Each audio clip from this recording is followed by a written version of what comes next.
Jonathan berdiri di depan mimbar gereja dengan dada terangkat tinggi, seolah seluruh dunia hanya layak mendengarkan dirinya. Sorot matanya selalu tajam, bibirnya tegas, dan suaranya lantang.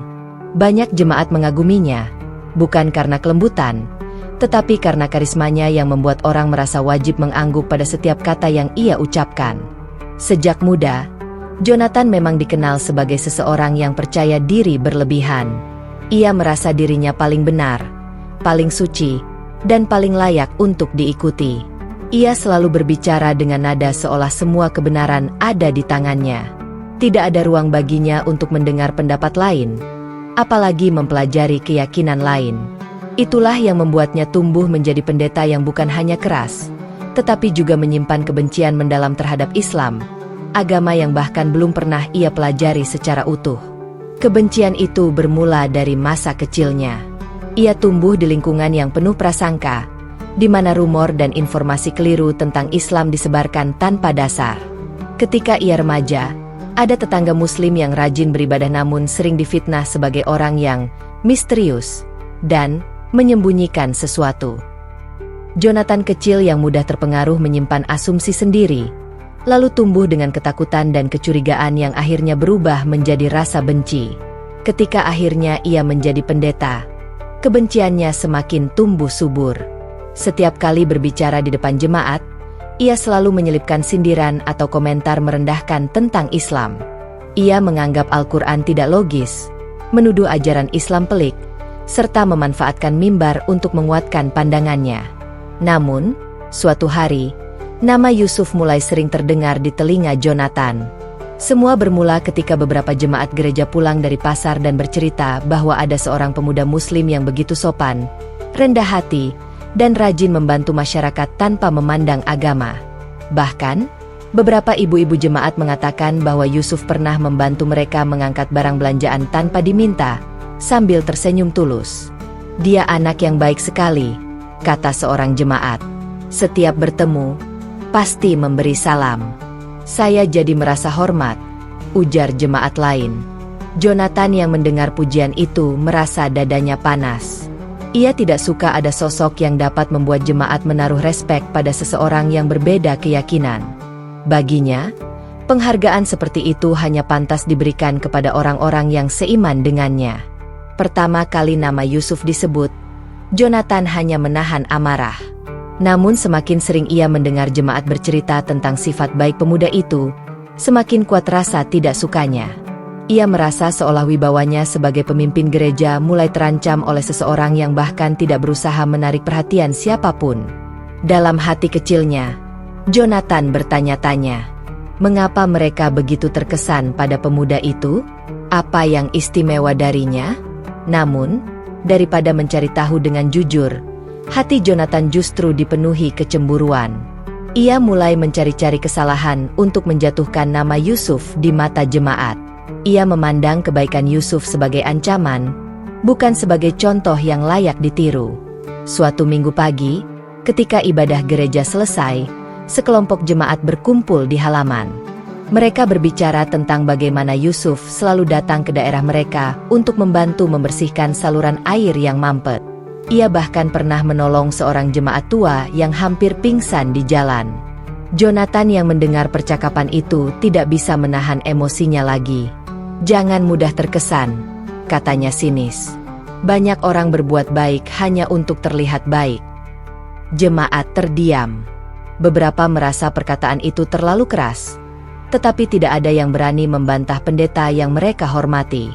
Dalam pikirannya yang gelisah, Jonathan mulai membayangkan berbagai cara untuk menunjukkan bahwa dirinya lebih unggul. Tapi semakin ia memaksa dirinya terlihat hebat, semakin terlihat pula kekosongan di hatinya. Ia tidak pernah merasakan ketenangan, karena hidupnya selalu dipenuhi rasa ingin mengalahkan orang lain, bahkan orang yang tidak berniat bersaing dengannya.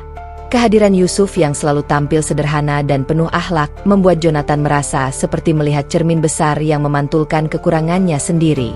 Ia melihat betapa Yusuf dihormati bukan karena omongan yang lantang, tetapi karena ketulusan dan perbuatannya. Dan itulah yang membuat Jonathan semakin merasa terpojok. Suatu hari, Jonathan mendapat laporan dari seorang jemaat bahwa Yusuf sedang mengajar anak-anak kecil mengaji di taman dekat gereja. Anak-anak itu tertawa, belajar, dan beberapa warga ikut menonton dengan raut wajah tenang. Melihat itu, Jonathan merasa hatinya semakin membara. Baginya, taman dekat gereja adalah wilayah pengaruhnya, dan ia tidak ingin ada ajaran lain yang tampak menarik di hadapan jemaatnya. Ini harus dihentikan, gumamnya sambil mengepalkan tangan. Ia merasa inilah kesempatan untuk menjatuhkan Yusuf. Ia ingin menunjukkan bahwa Yusuf hanyalah pemuda biasa yang bisa ia kalahkan di depan umum. Jonathan merancang sebuah rencana, mengundang Yusuf ke gereja atas nama diskusi terbuka, namun sebenarnya berniat mempermalukannya, merendahkan ayat Al-Quran, dan menunjukkan kepada jemaat bahwa Yusuf tidak lebih dari orang yang salah dan keliru. Ia menyusun pidato dengan penuh sindiran dan hinaan yang akan ia lontarkan nanti. Dalam kepalanya, ia sudah membayangkan Yusuf tersudut, bingung, dan terdiam di depan jemaat, sementara dirinya tampak seperti pemenang yang tak terbantahkan. Ia ingin membuktikan bahwa kebenaran hanya berada di pihaknya. Namun ia tidak menyadari satu hal, kesombongan adalah pintu terbesar menuju kejatuhan.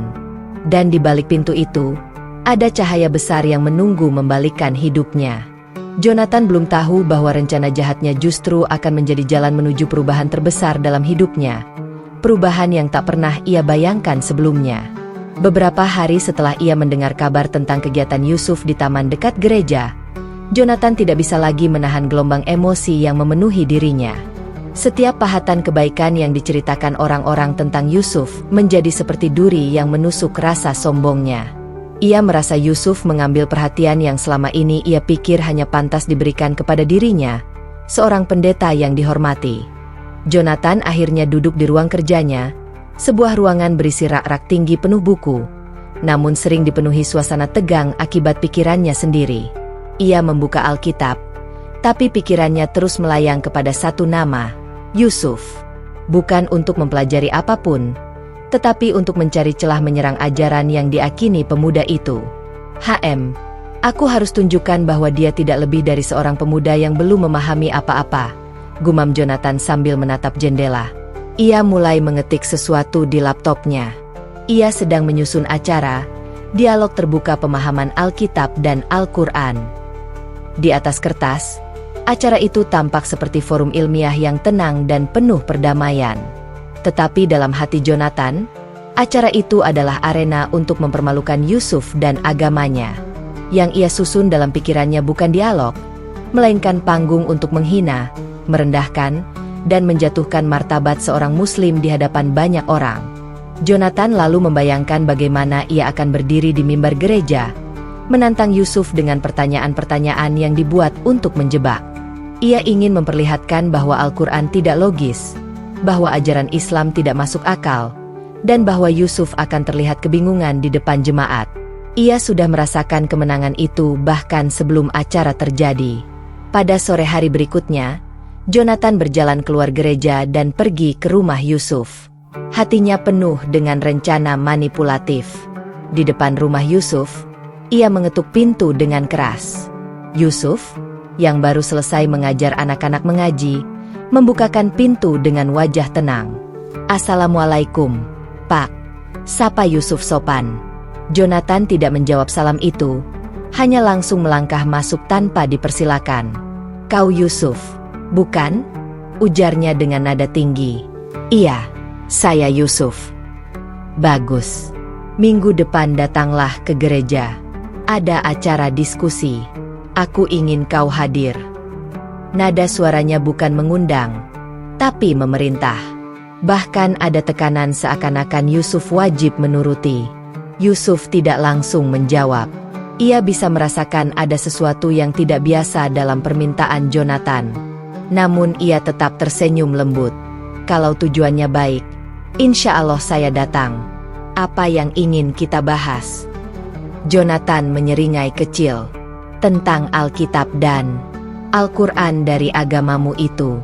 Aku ingin membuktikan beberapa hal. Akan bagus bila kau bisa menjelaskannya di depan jemaat.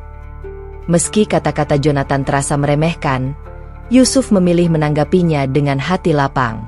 Baik, Pak Jonathan. Kalau diskusinya dengan adab, saya akan hadir. Jonathan hendak pergi, namun sebelum melangkah, ia menoleh dan berkata, siapkan dirimu. Jangan sampai kau malu sendiri nanti.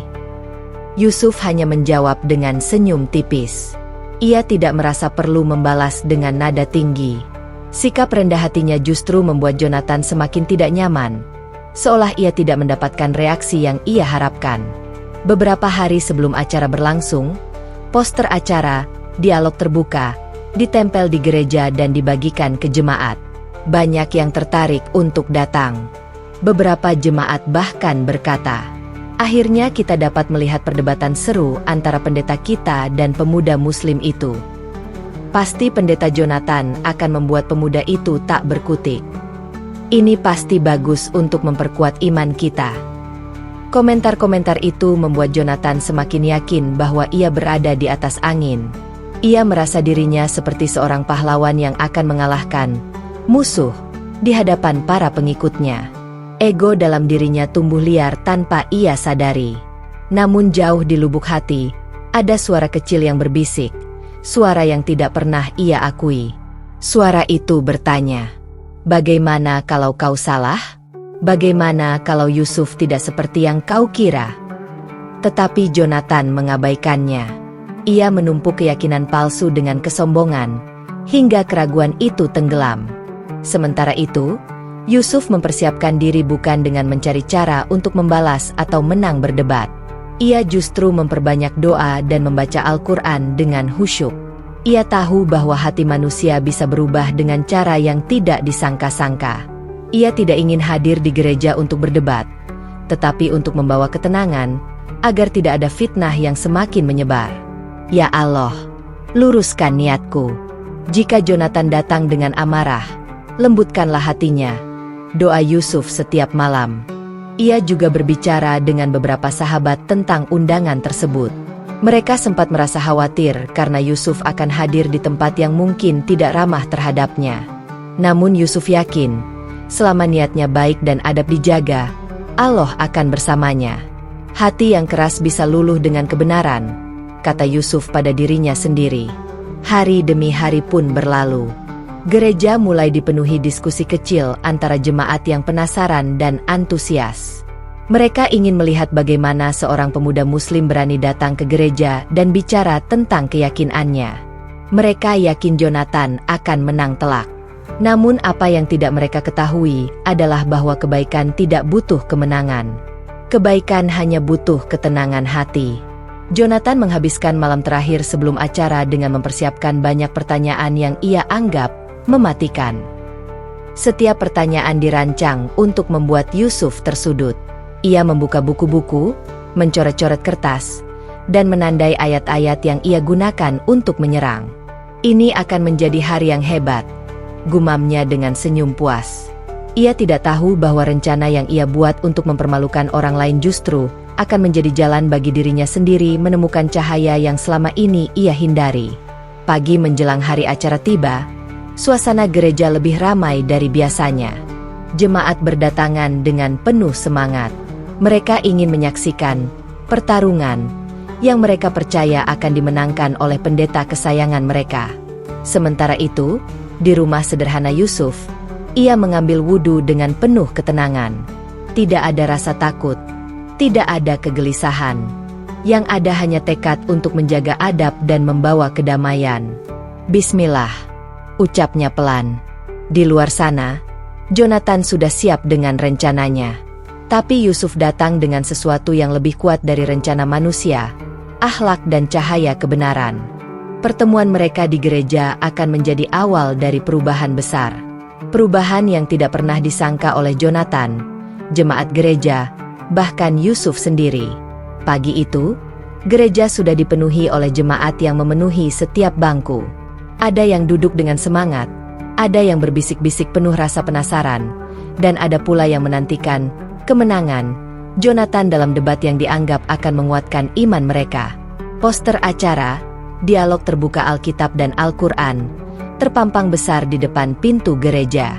Jonathan berdiri di dekat mimbar dengan setelan rapi dan wajah yakin. Di tangannya ada setumpuk kertas berisi pertanyaan-pertanyaan yang ia siapkan untuk menjatuhkan Yusuf. Jemaat memandangnya dengan penuh kekaguman, seakan mereka hendak menyaksikan pahlawan mereka bertarung. Di sisi lain, pintu gereja terbuka perlahan. Yusuf masuk dengan langkah tenang.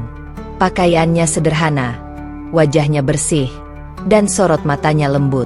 Tidak ada ketakutan, tidak ada keraguan. Ia datang dengan membawa kedamaian seperti yang ia janjikan pada hatinya sendiri. Sejenak, suasana yang tadinya riuh mendadak mereda. Beberapa jemaat memandang Yusuf dengan rasa heran. Dia anaknya santai sekali, bisik salah satu jemaat.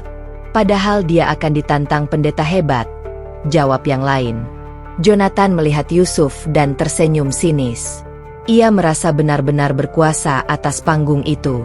Selamat datang, Yusuf, ucapnya dengan suara tinggi. Akhirnya kau datang juga ke rumah Tuhan. Yusuf tersenyum sopan. Terima kasih sudah mengundang saya, Pak Jonathan. Jonathan menunjuk kursi di samping mimbar. Silakan duduk. Kita akan mulai. Semua jemaat sudah menanti-nanti penjelasanmu. Yusuf duduk dengan tenang, meletakkan tangannya di pangkuan, dan menarik napas dalam. Hatinya berdoa agar ia mampu menjaga adab, apapun yang akan terjadi. Acara dimulai. Jonathan berdiri tegak di mimbar, memandang jemaat, lalu menatap Yusuf dengan pandangan meremehkan. Hari ini, ujar Jonathan lantang, kita akan membahas kitab yang dianggap suci oleh saudara kita ini. Namun sebelum itu, aku ingin menanyakan sesuatu. Ia memandang Yusuf tajam. Yusuf, apakah kau benar-benar percaya bahwa Al-Quran adalah firman Tuhan? Yusuf menjawab dengan nada lembut. Ya, Pak Jonathan. Saya percaya Al-Quran adalah wahyu Allah. Jonathan tertawa pendek, nada mengejek. Lucu sekali. Bagaimana mungkin kitab yang diturunkan ratusan tahun setelah kitab kami bisa dianggap benar? Bagaimana mungkin kalian percaya pada sesuatu yang penuh pertentangan? Beberapa jemaat tertawa kecil mengikuti Jonathan. Namun sebagian lain terdiam, melihat sikap Jonathan yang mulai menunjukkan arogansinya. Yusuf tetap tersenyum. Pak Jonathan, kalau ada hal yang Anda tidak pahami, kita bisa diskusikan dengan baik. Jonathan membalik beberapa lembar catatannya, lalu berkata tajam, baiklah, bacakan satu ayat yang menurutmu paling membuktikan kebenaran Al-Quran. Suasana gereja hening. Yusuf membuka mushaf kecil yang ia bawa. Ia lalu membacakan ayat. Dengan suara yang merdu dan penuh ketenangan, Yusuf melantunkan surah Al-Ikhlas. Begitu ayat itu dibacakan, ruangan yang tadinya penuh bisik-bisik mendadak benar-benar senyap. Seakan waktu berhenti. Suara Yusuf melengkung ke dinding-dinding gereja, masuk ke telinga jemaat, dan menyentuh sesuatu dalam hati mereka. Jonathan yang tadinya ingin tertawa justru terdiam. Ada sesuatu dalam lantunan itu yang membuatnya sulit bernapas. Seolah suara itu mengetuk pintu hatinya yang selama ini tertutup oleh kebencian dan kesombongan. Sesuatu yang lembut, tetapi sangat kuat. Namun ia berusaha kembali tegas. Baiklah, cukup, katanya dengan nada lebih tinggi dari sebelumnya, menutupi kegelisahannya sendiri. Sekarang jelaskan apa maksud ayat itu. Yusuf menutup mushaf dengan penuh hormat dan tersenyum kecil. Ayat itu menjelaskan bahwa Allah itu Esa, tidak beranak dan tidak diperanakan. Tidak ada satupun yang setara dengannya. Itulah landasan keimanan kami, bahwa Tuhan Maha Satu. Beberapa jemaat saling pandang. Penjelasan itu terdengar sangat logis, bahkan sederhana. Jonathan berdeham keras. Tapi ajaranmu itu bertentangan dengan kepercayaan kami. Kami percaya Tuhan itu 3 dalam 1. Yusuf tidak menunjukkan ekspresi menantang. Ia menjawab dengan sangat lembut, hingga sebagian jemaat terkejut oleh kehalusannya. Saya menghormati keyakinan Anda, Pak Jonathan. Tapi izinkan saya menjelaskan apa yang saya yakini, bukan untuk menyerang, tetapi untuk menjernihkan. Yusuf melanjutkan, dalam Islam, Isa, yang dikenal sebagai Yesus, bukan Tuhan, tetapi Nabi besar yang mulia. Allah memuliakannya dengan banyak mukjizat, tapi beliau tidak pernah menyuruh manusia menyembah dirinya. Ucapan itu membuat dada Jonathan terasa sesak. Ia ingin membantah, tetapi lidahnya berat. Kata-kata Yusuf tidak mengandung serangan, tidak mengandung kebencian. Justru ada kelembutan dalam setiap kalimat yang membuat Jonathan merasa kecil. Dan di lubuk hatinya yang terdalam, Jonathan merasakan sesuatu yang menakutkan. Ia merasa Yusuf benar. Melihat Jonathan diam, Yusuf melanjutkan dengan tenang. Pak Jonathan, saya datang bukan untuk berdebat. Saya datang karena Anda memanggil saya. Jika ada yang ingin Anda tanyakan, saya akan menjawab sebaik yang saya bisa. Jonathan menghela napas panjang. Jemaat memperhatikan keduanya dengan penuh fokus. Tidak ada lagi yang berbisik. Semua menunggu kelanjutan acara dengan degup jantung yang cepat. Jonathan akhirnya membuka lembaran catatannya. Namun tangannya gemetar. Ia melihat daftar pertanyaan yang semula ia persiapkan untuk mempermalukan Yusuf. Tetapi kini, ketika ia ingin membacanya, semua itu terasa tidak penting. Semua hinaan yang ia siapkan mendadak kehilangan kekuatan. Suara Yusuf yang lembut tadi masih terngiang di telinganya. Ayat Al-Quran yang baru saja dilantunkan Yusuf seolah mengguncang dasar hatinya yang selama ini keras. Jonathan mencoba bicara lagi, namun suaranya patah. Kak, kenapa? Bacaanmu tadi terasa begitu. Ia berhenti, tidak dapat melanjutkan. Jemaat menatap Jonathan dengan raut bingung. Yusuf memandang Jonathan dengan tatapan hangat. Ayat Al-Quran diturunkan untuk menenangkan hati. Pak, kalau Anda merasakan sesuatu, itu tanda Allah sedang mengetuk hati Anda. Kata-kata itu seperti anak panah yang melesat tepat ke dada Jonathan. Ia merasa semakin sulit menolak. Ia menutup mata. Dan untuk pertama kalinya setelah puluhan tahun, kesombongannya retak. Sangat retak. Percakapan hari itu belum selesai. Tapi satu hal sudah jelas. Hinaan yang disiapkan Jonathan justru kembali menghantam dirinya sendiri. Dan Yusuf tidak datang untuk menang. Ia datang untuk menyinari. Pertemuan di gereja itu bukan sekadar dialog. Itu adalah titik awal dari perubahan yang akan mengguncang kehidupan Jonathan dan seluruh jemaat. Perubahan yang tak seorang pun duga sebelumnya. Jonathan duduk di ruang kerjanya yang tenang. Ruangan yang biasanya menjadi tempat ia menyusun khutbah, mempelajari kitab, dan menata strategi pelayanan. Tapi pagi itu, pikirannya dipenuhi satu hal, Yusuf. Nama itu terus berputar di kepalanya, seolah menjadi gema yang sulit disingkirkan. Ia membuka kembali salinan catatan debat mereka beberapa waktu lalu. Catatan itu berisi pertanyaan-pertanyaan yang dilemparkan oleh Yusuf dengan ketenangan yang luar biasa, dan jawaban-jawabannya sendiri yang kini terdengar rapuh. Bagaimana mungkin aku tidak mampu menjawab pertanyaannya? Gumam Jonathan lirih. Tangannya gemetar sedikit saat menyentuh lembaran itu. Suasana hatinya kacau. Sebagai pendeta senior, Jonathan terbiasa dihormati. Ia terbiasa memberi jawaban, bukan mencari. Tapi diskusinya dengan Yusuf benar-benar mengguncang struktur keyakinan yang selama bertahun-tahun ia bangun dengan penuh keangkuhan. Siang hari, Jonathan memutuskan untuk keluar sejenak. Ia berjalan melewati jalan kecil dekat gereja, berharap udara segar bisa meredakan gelisah. Namun langkahnya terhenti ketika ia melihat seorang pria duduk di teras toko bangunan.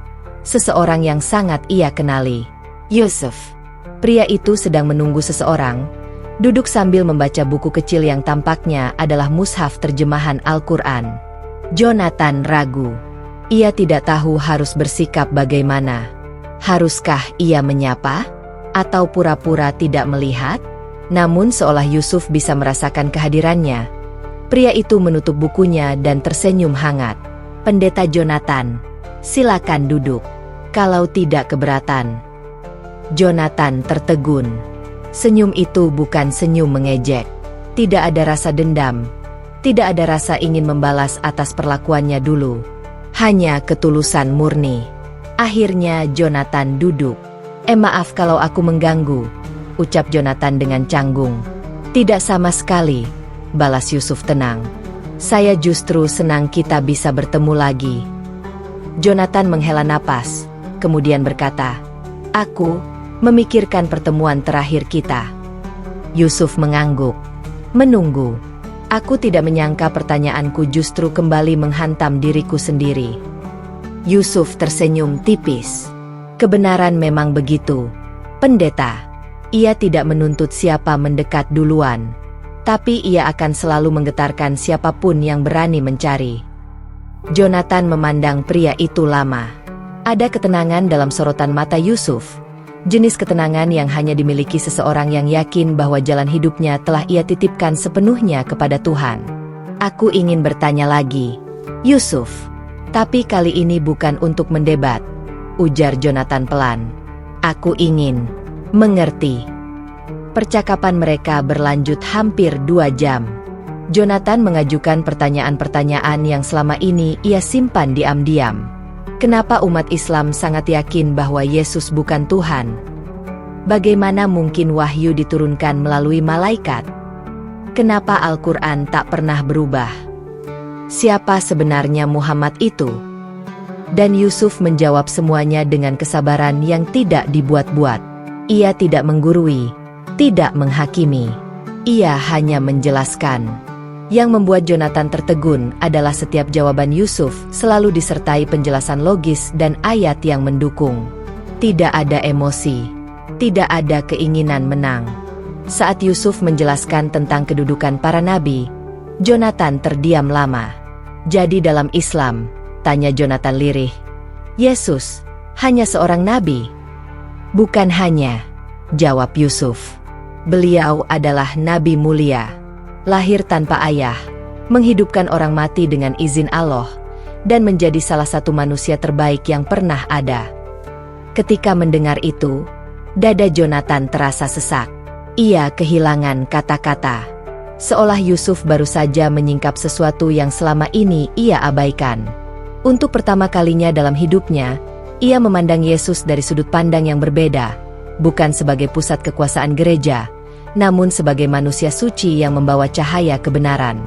Sore menjelang ketika percakapan mereka terhenti. Jonathan merasa kepalanya penuh, namun hatinya, entah mengapa terasa lebih ringan daripada sebelumnya.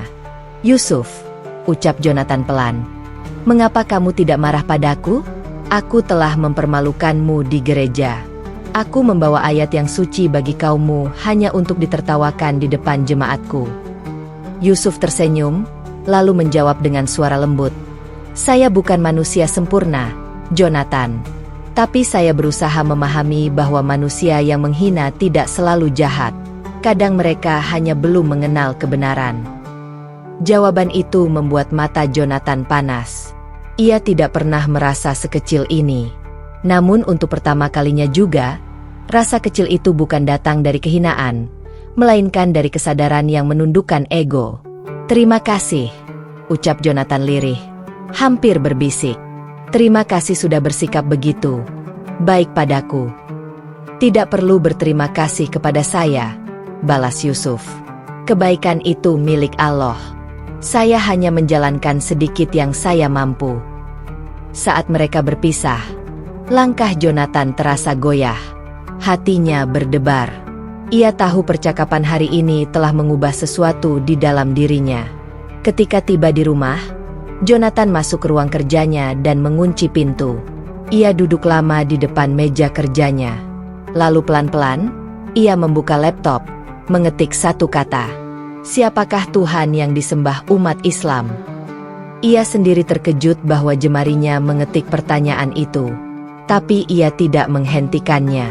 Dan malam itu, untuk pertama kalinya dalam hidupnya sebagai pendeta, Jonathan membaca Al-Quran terjemahan secara diam-diam, sendirian, dalam gelap, tanpa sorot mata jemaat atau pengakuan dari siapapun. Dan setiap ayat yang ia baca membuat hatinya bergetar.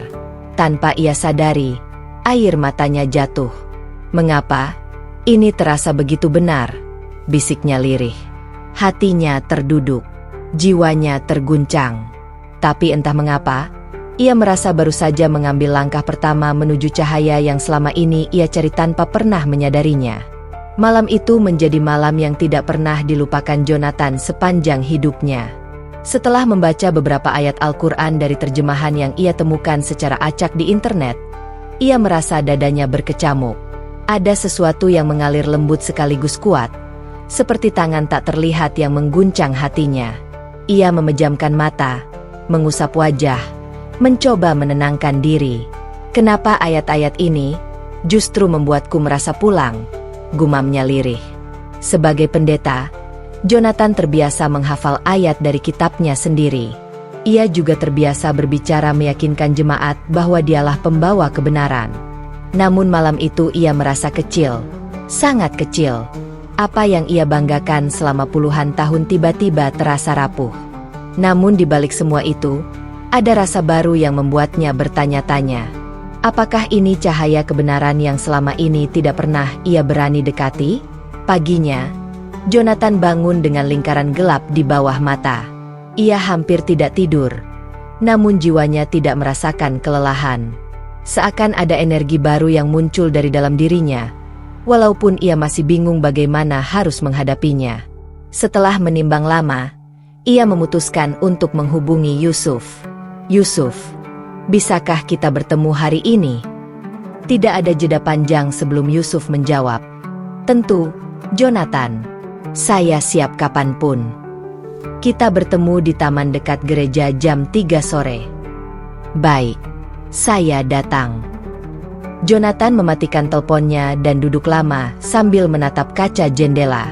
Ia tidak tahu harus mengatakan apa nanti. Apakah Yusuf akan menganggapnya lemah? Atau Yusuf justru sudah tahu bahwa hatinya sedang bergetar? Tepat pukul 3, Jonathan tiba di taman kecil tempat mereka berjanji bertemu. Angin sore berhembus pelan. Daun-daun bergerak seolah memberi salam. Yusuf sudah menunggunya di sebuah bangku kayu, tersenyum seperti biasa, tenang, tidak menghakimi, dan penuh ketulusan. Jonathan berjalan mendekat, duduk, menghela napas berat. "Yusuf, aku ingin berbicara jujur," katanya langsung, tanpa pembuka. Yusuf menunduk sedikit, tanda mendengarkan. "Setelah pertemuan kita kemarin, aku membaca beberapa ayat Al-Quran." Yusuf tertegun, tetapi tidak terlihat kaget. "Apa yang kamu rasakan?" tanyanya lembut. Jonathan menatap kedua tangannya yang saling menggenggam. "Aku merasa aneh." Ayat-ayat itu terasa seperti sesuatu yang sangat besar sedang mengetuk pintu hatiku. Aku tidak tahu harus bagaimana. Aku takut, Yusuf. Takut kehilangan semua yang selama ini kupegang. Tapi aku juga merasa ada cahaya yang selama ini tidak pernah kulihat. Ia tidak sadar suaranya bergetar. Yusuf tidak langsung menanggapi. Ia memberi waktu, memberi ruang. Setelah beberapa detik, barulah ia berkata, "Jonathan, tidak ada manusia yang menemukan kebenaran tanpa melewati rasa takut lebih dulu. Bahkan saya dulu pun begitu. Tapi ingat, kebenaran tidak datang untuk menghancurkanmu, melainkan membebaskanmu." Kalimat itu masuk ke hati Jonathan seperti air yang meresap ke tanah kering. "Yusuf, apa menurutmu aku sedang disesatkan oleh pikiranku sendiri? Atau apakah ini mungkin petunjuk dari Tuhan?" Yusuf menggeleng pelan. "Saya tidak bisa menilai hatimu. Hanya Allah yang tahu. Tapi saya percaya, seseorang tidak akan disentuh ayat Al-Quran kecuali hatinya sedang dibimbing menuju sesuatu yang lebih besar." Jonathan terdiam lama. Ia menatap Yusuf dengan mata yang mulai berkaca-kaca. "Aku iri padamu, Yusuf. Kamu begitu tenang, begitu yakin. Sedangkan aku pendeta yang selama ini merasa paling benar, tapi kini justru merasa paling tersesat. Yusuf tersenyum lembut. Kalau kamu tersesat, maka kamu sedang berada di jalan menemukan arah yang benar. Percakapan mereka berlanjut lebih dalam. Jonathan bertanya tentang sholat, tentang tauhid, tentang kenapa umat muslim begitu yakin bahwa Allah tidak mungkin memiliki anak atau sekutu. Allah itu Esa, Jonathan, jelas Yusuf. Tidak beranak dan tidak diperanakan. Ia tidak butuh siapapun untuk menjadi utusan bagi dirinya sendiri. Itulah kenapa dalam Islam, Yesus dianggap nabi mulia, manusia pilihan, bukan Tuhan. Kalimat itu membuat Jonathan menggigit bibirnya. Jika Yesus nabi, kenapa aku diajarkan bahwa ia Tuhan? Kenapa sejak kecil aku diberitahu bahwa keselamatan hanya melalui darahnya? Yusuf menatapnya dalam-dalam. Mungkin karena sejak kecil kamu diajarkan untuk percaya tanpa bertanya. Tapi sekarang kamu bertanya. Dan itu awal dari perjalanan yang luar biasa. Jonathan menutup wajahnya dengan kedua tangan. Bahunya berguncang pelan. Aku merasa seperti hidup dalam kebohongan selama puluhan tahun. Yusuf meraih bahunya dengan lembut. Bukan kebohongan, Jonathan. Kamu menjalani apa yang kamu tahu saat itu. Allah tidak menghukum masa lalu seseorang. Yang dilihat adalah langkahmu setelah mengetahui kebenaran. Air mata menetes tanpa bisa ditahan. 1 jam kemudian, Jonathan mulai merasa lebih tenang. Namun dalam ketenangan itu, sebuah keputusan besar mulai muncul di hatinya. Aku ingin memahami Al-Quran lebih dalam, ucap Jonathan tegas. Yusuf tersenyum bahagia, namun tidak berlebihan. Saya akan membantumu semampu saya. Tapi jangan salah paham, tambah Jonathan cepat. Aku belum siap membuat keputusan apapun. Aku hanya ingin belajar. Itu sudah lebih dari cukup, balas Yusuf. Allah memberi hidayah sedikit demi sedikit, bukan sekaligus. Jonathan menatap langit senja yang mulai memerah. Jika Tuhan menunjukkan aku jalan baru, aku hanya ingin berjalan tanpa takut. Dan kamu tidak sendirian, kata Yusuf. Sebelum berpisah, Jonathan berkata pelan, Yusuf, terima kasih karena telah bersabar denganku. Bahkan setelah aku mempermalukanmu dulu. Yusuf menggeleng. Saya tidak pernah sakit hati. Saya justru bersyukur bisa menjadi bagian dari perjalananmu. Jonathan tersenyum. Senyum pertama yang terasa tulus setelah sekian lama. Saat ia pulang, langkahnya terasa stabil, lebih ringan. Hatinya belum sepenuhnya menemukan jawaban, tetapi ia yakin satu hal. Kebenaran sedang mendekat, mengetuk lembut, menunggu dibuka tanpa paksaan. Dan Jonathan siap menyambutnya, walaupun dengan hati yang masih gemetar. Sejak percakapan Jonathan dan Yusuf di taman, hari-hari Jonathan berubah tanpa ia sadari. Dulu ia menjalani hidup dengan pola yang sama.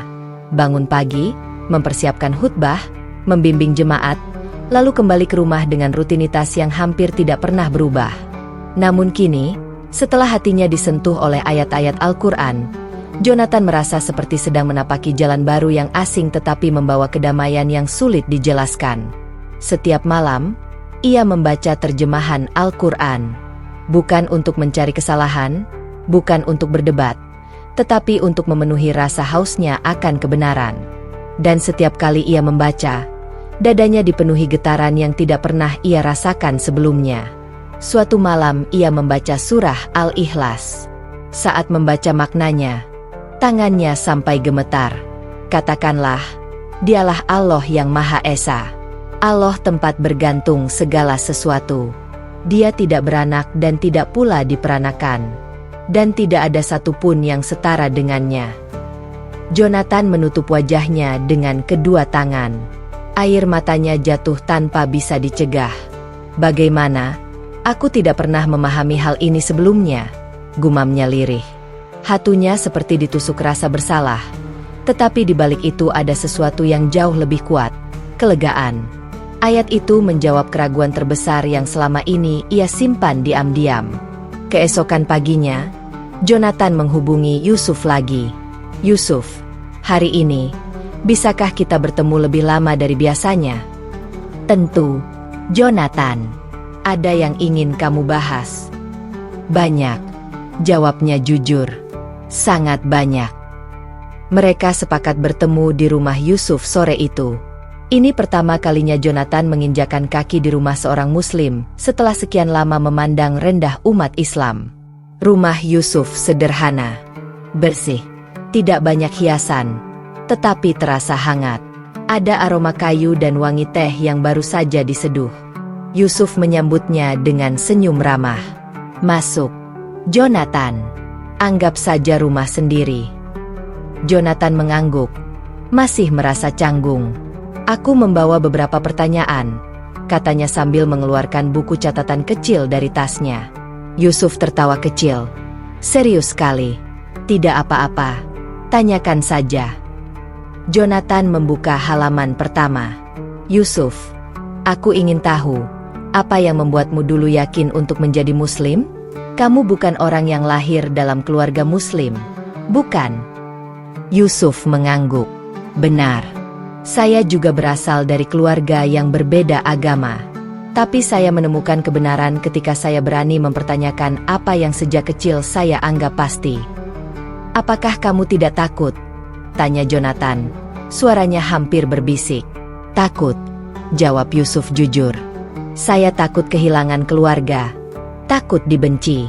Tapi rasa takut itu kalah oleh ketenangan yang saya dapatkan ketika memahami tauhid. Jonathan memandang pria itu lama. Tepat itu yang aku rasakan sekarang. Ketenangan. Seolah ada beban berat yang selama ini aku pikul, perlahan-lahan dilepaskan. Yusuf tersenyum hangat. Itu tanda hatimu sedang dibimbing. Jonathan menunduk. Suaranya bergetar. Yusuf, selama puluhan tahun aku berdiri di mimbar, mengajarkan sesuatu yang kini, bahkan tidak mampu menjawab pertanyaan hatiku sendiri. Yusuf menepuk bahunya. Mencari kebenaran tidak pernah terlambat. Mereka berbicara selama berjam-jam. Tentang tauhid, tentang wahyu, tentang perbedaan Nabi dan Tuhan, tentang mukjizat Al-Quran yang tidak pernah berubah selama ribuan tahun. Yusuf menjelaskan semuanya dengan sabar. Dan Jonathan mendengarkan dengan hati yang terbuka. Namun di bagian akhir percakapan itu, Jonathan, untuk pertama kalinya, berani mengungkapkan hal yang paling menakutkan baginya. Yusuf. Iya. Aku merasa, aku semakin dekat dengan sesuatu. Sesuatu yang selama ini kututup rapat-rapat. Aku merasa, aku sedang berada di ambang keputusan besar. Tapi aku takut. Kamu takut apa? Jonathan menelan ludah. Aku takut kehilangan jemaatku. Takut dihina. Takut dianggap gila karena berubah begitu cepat. Takut semua yang aku bangun selama ini runtuh. Yusuf menatapnya dalam-dalam. Jonathan, apa gunanya mempertahankan sesuatu yang tidak benar, jika hatimu sudah mengetahui kebenaran? Jonathan terdiam. Kalimat itu masuk ke hatinya seperti cahaya yang menembus celah gelap. Allah tidak akan meninggalkanmu, Jonathan, lanjut Yusuf. Dan jika kamu memilih jalannya, Dia akan menggantikan semua yang hilang dengan sesuatu yang jauh lebih baik. Jonathan merasa dadanya sesak. Beberapa tetes air mata jatuh. Aku tidak pernah merasa setenang ini, tapi juga tidak pernah merasa sedekat ini dengan kehilangan segalanya. Yusuf mendekat, lalu berkata, kebenaran memang menuntut keberanian. Tapi jangan lupa, Allah tidak memaksa. Hidayah bukan paksaan. Ia adalah undangan. Jonathan merasakan getaran halus di hatinya. Undangan. Itulah kata yang tepat menggambarkan apa yang ia rasakan sejak pertama kali membaca Al-Quran beberapa hari lalu. Undangan halus menuju cahaya. Saat senja tiba, Jonathan berdiri hendak pulang. Namun sebelum melangkah keluar, ia berbalik dan bertanya, Yusuf, apakah kamu pikir aku sedang menuju Islam? Pertanyaan itu membuat Yusuf terdiam sejenak. Ia tidak ingin memaksa, tidak ingin memberi kesan menekan. Akhirnya ia menjawab dengan lembut.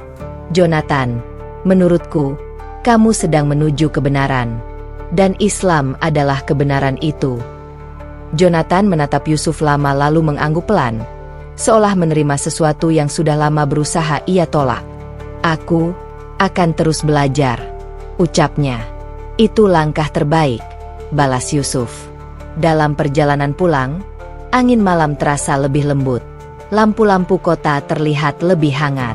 Jonathan memegang dadanya, merasakan ketenangan yang menusuk hingga tulang-tulangnya. Ia tahu hidupnya akan berubah. Mungkin sangat drastis. Tetapi untuk pertama kalinya dalam hidupnya, Jonathan tidak lagi merasa sendirian. Kebenaran kini bukan lagi cahaya jauh. Ia sudah menyentuh hatinya. Hari itu, cuaca tampak biasa saja. Matahari bersinar lembut dan burung-burung berkicau seperti hari-hari lainnya. Namun bagi Jonathan, hari itu bukan hari biasa. Hari itu adalah hari ketika langkah hidupnya berubah selamanya. Ia berdiri di depan pintu gereja, tempat yang selama puluhan tahun menjadi pusat hidupnya. Tempat ia dihormati, diikuti, disanjung. Tempat ia dulu berdiri dengan penuh kesombongan, membanggakan diri sebagai pembawa kebenaran. Namun kini, ia berdiri dengan hati yang bergetar.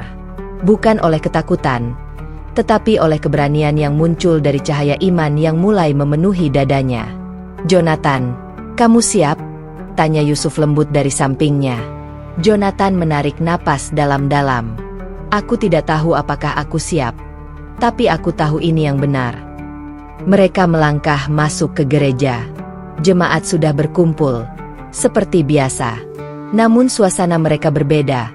Ada rasa penasaran sejak beberapa hari terakhir karena Jonathan tampak berubah. Ia terlihat lebih tenang, lebih lembut, dan lebih diam daripada biasanya. Ada yang berbisik, ada yang menebak-nebak, ada yang bahkan takut Jonathan sedang sakit.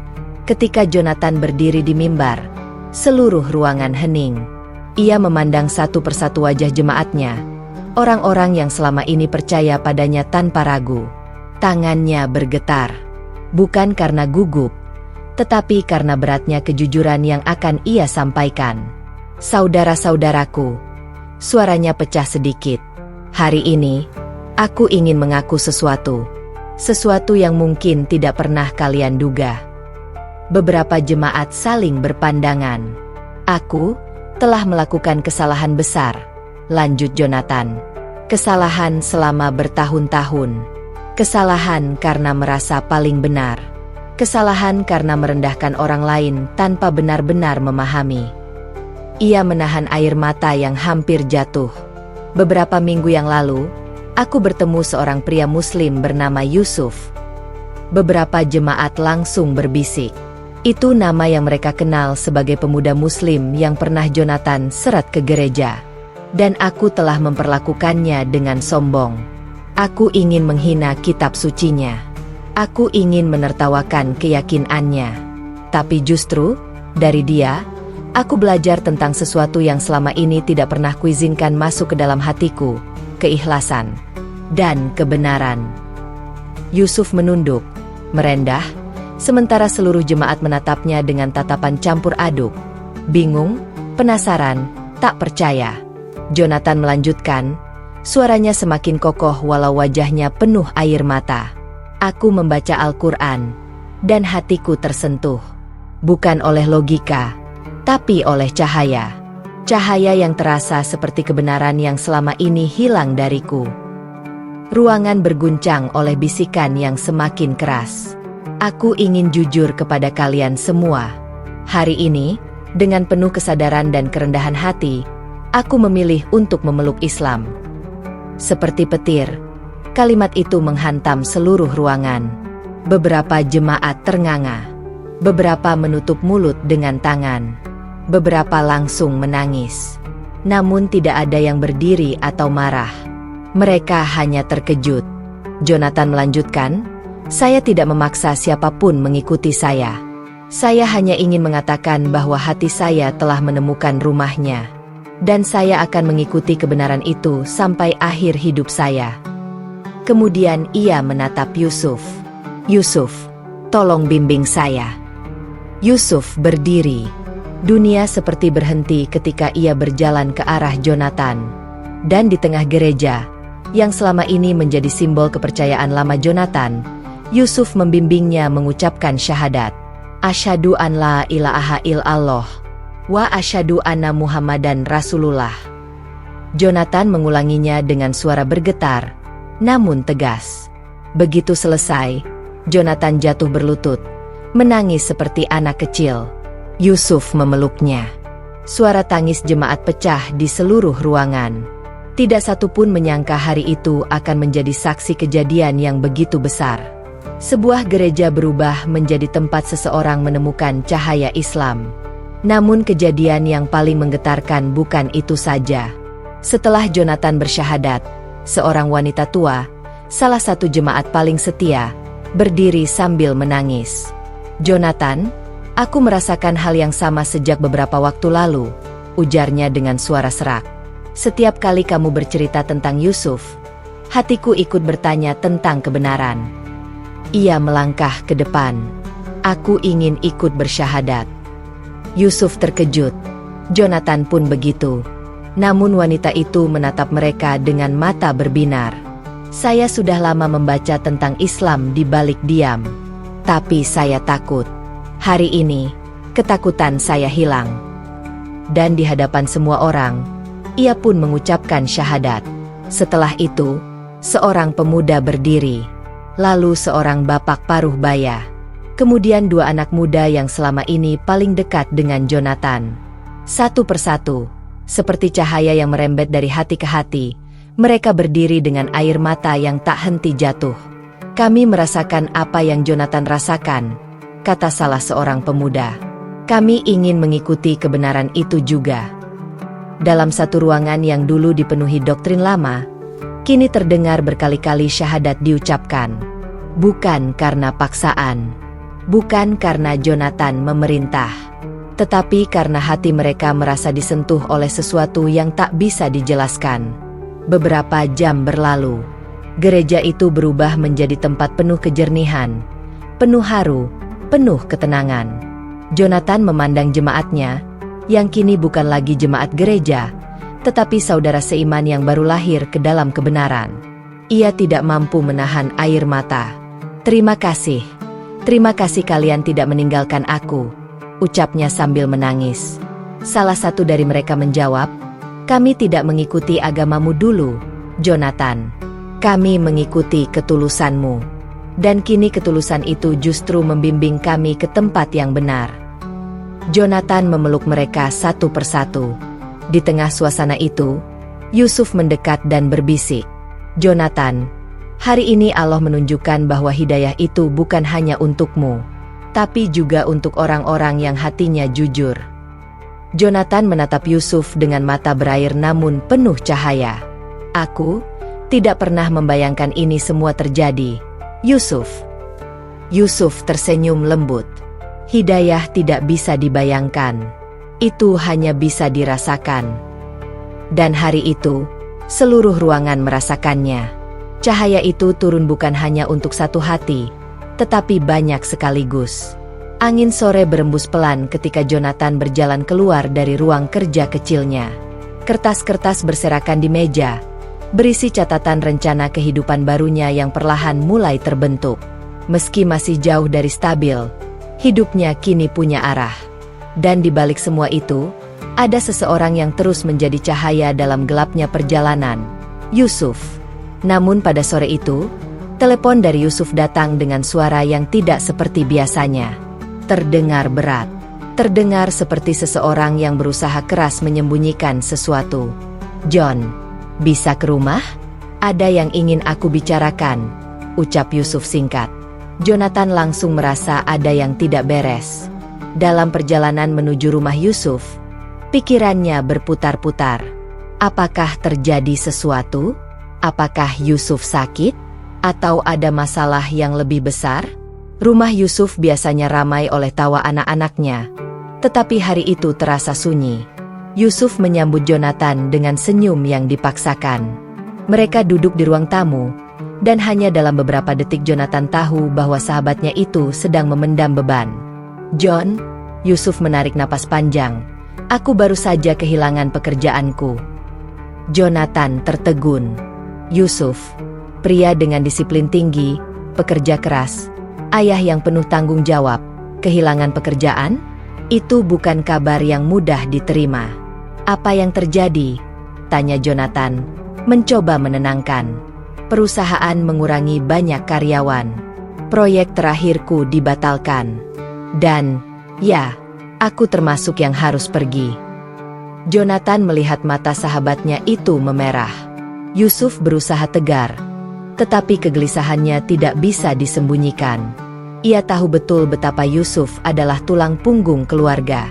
"Maaf, John. Aku tidak bermaksud membuatmu ikut terbebani.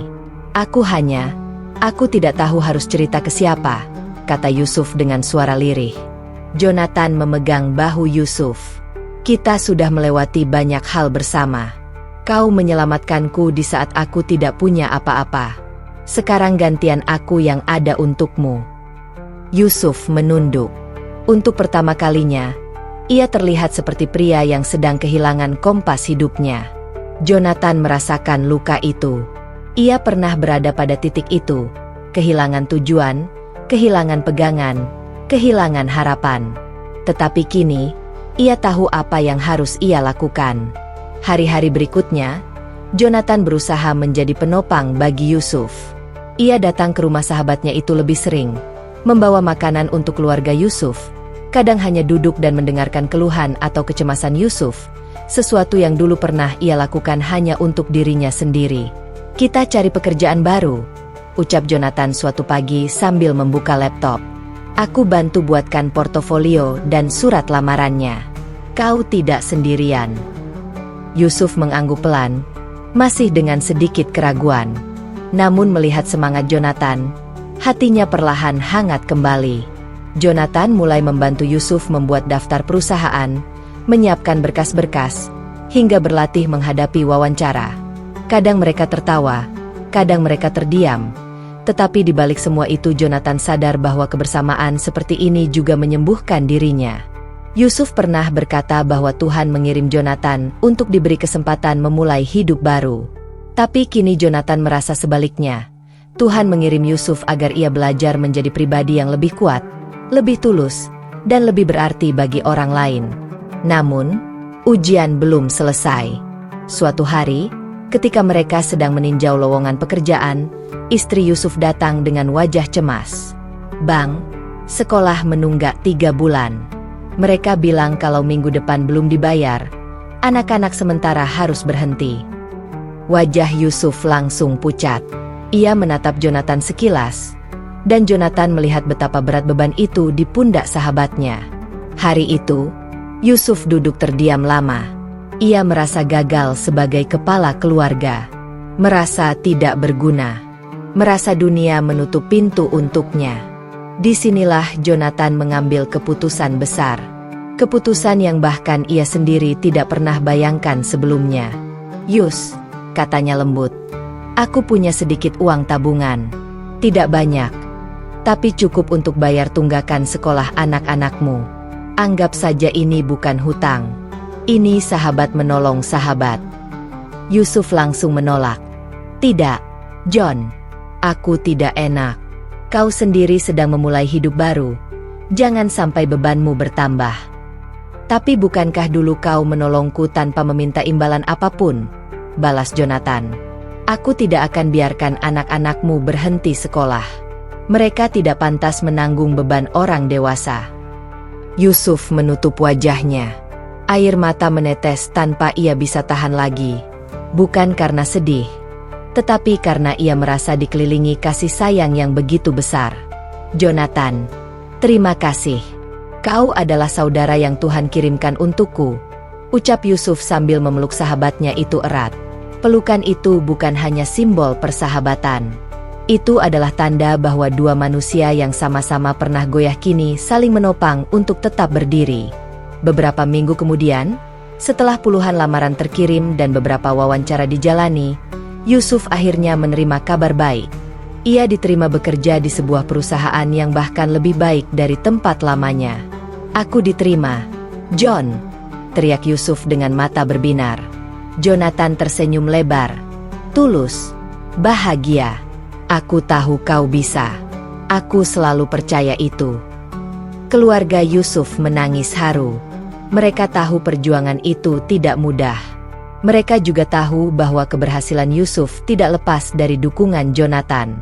Malam itu, Yusuf datang ke rumah Jonathan membawa sepiring makanan dan hati penuh rasa syukur. Aku ingin kau tahu, John, katanya sambil duduk di hadapan sahabatnya. Ketika aku merasa hidupku runtuh, kaulah yang Tuhan kirim untuk menopangku. Jonathan hanya tersenyum lembut. Bukankah itu yang dilakukan saudara? Saling menopang dalam jatuh dan bangun. Malam itu mereka berbincang panjang, berbagi cerita, berbagi harapan, berbagi tawa. Dan dalam hati Jonathan, tumbuh rasa syukur yang luar biasa. Ia tidak hanya disembuhkan oleh perjalanan hidupnya, tetapi juga diberi kesempatan untuk menyembuhkan orang lain. Bab ini menjadi saksi bahwa hidup tidak selalu lurus. Kadang kita jatuh, kadang orang yang kita sayangi yang jatuh. Tetapi ketika kita menolong dengan tulus, kita sedang membangun jembatan yang memberi makna pada hidup kita sendiri. Jonathan dan Yusuf kini bukan hanya sahabat. Mereka adalah saudara seperjalanan, dua orang yang ditakdirkan untuk saling menguatkan, saling mendorong, dan saling mengingatkan bahwa harapan selalu ada, bahkan ketika dunia tampak runtuh.